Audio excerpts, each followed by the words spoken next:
Okay guys, I'm about to show you my home office tour 2021.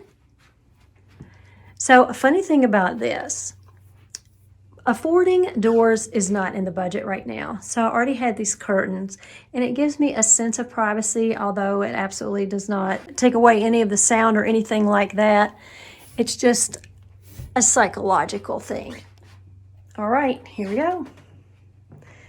So the first thing you see when you enter my office, you see my podium, and my husband built that. I have a video on that, and I will be sure and link it. You'll want to take a look. It's actually adjustable. It has saved my back. It serves its purpose.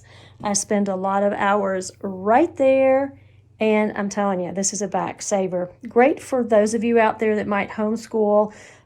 If you need a podium like this for Sunday school, for church, it is a fantastic project. Pretty easy to make. We already had everything, so didn't have to buy a thing extra. We already had this in the garage. I love my space. It has been a process getting it to this point. I have rearranged this office about 4 times and finally have it just the way I want it. I have my seating area for clients or guests that come into the space. I have my work table, printer. There's no overhead lighting in the room, so I have to make use of lamps on this end of the room and that end of the room. And then also on the bookshelves up on top, there's a little bit of lighting there, a little bit of accent lighting. These are the bookshelves that I just papered, and I love the look. It's exactly what I was looking for. It took me a while to figure that out, but I finally did. And I will link that video. If you want a DIY project that doesn't take very long, it took maybe, I don't know, maybe 3 hours to do that, then this is one for you, and it just has huge impact, makes such a big difference.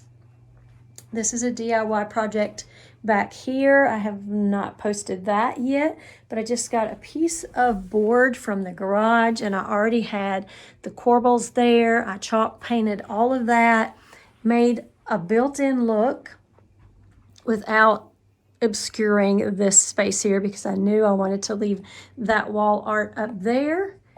And if you have not seen the video on how to accessorize your bookshelves, I will link that as well. And that will give you lots of great tips on the process. Always add greenery to the space to bring the outdoors in, and just add a little nature to the room. If you like live plants and you have a green thumb, then I say go for it, because that's the absolute best to have. It does give oxygen to the room. It cleans the air, purifies the air.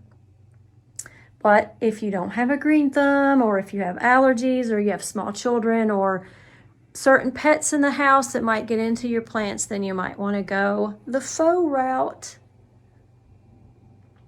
I really enjoyed this process.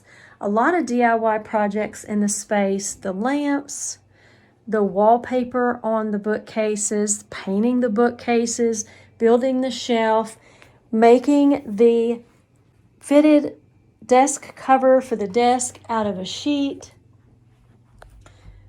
These little projects right here are painted. That's another DIY. And then the podium. That's another DIY project. So I'm all about saving money. That's why this channel is called Designer Savvy. It's years of experience and education, learning some things the hard way, doing a lot of research, doing a lot of shopping. There's always a way to have a beautiful home without breaking the bank, and that's what this channel is all about. Here's a before photo of my desk. It's a nice warm red stain, but too dark for the room. I wanted to lighten and brighten with a custom desk cover. So I'm going to take a brief minute and explain a couple issues that I had with the desk cover and how I solved those issues.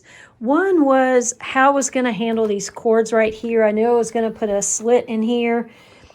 You can do it one of two ways. You can just leave it like I have it here, or you can turn it under, stitch it down just to have a finished edge. If you do not sew, you could use something like Stitch Witchery. That is, it's a hem tape, and you can use that to turn that under, and it will look like you sewed it. So that's the one issue that we solved. Just going to leave it like that. The other issue that I had was what to do with this, because I obviously get up and under here, but actually it's no problem. I didn't know if I was going to leave it like this or if I was going to do a cutout. So you can do it either way that works for you. My thinking was if I ever wanted to use this cloth again on another table or desk or anything like that, I really don't want it cut out.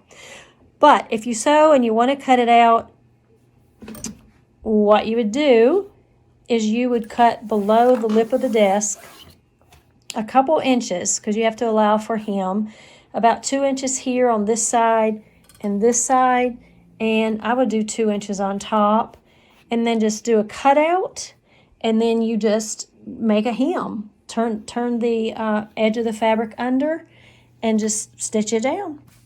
Again, if you don't sew and you wanted to use an adhesive hem tape or Stitch Witchery, you could do that.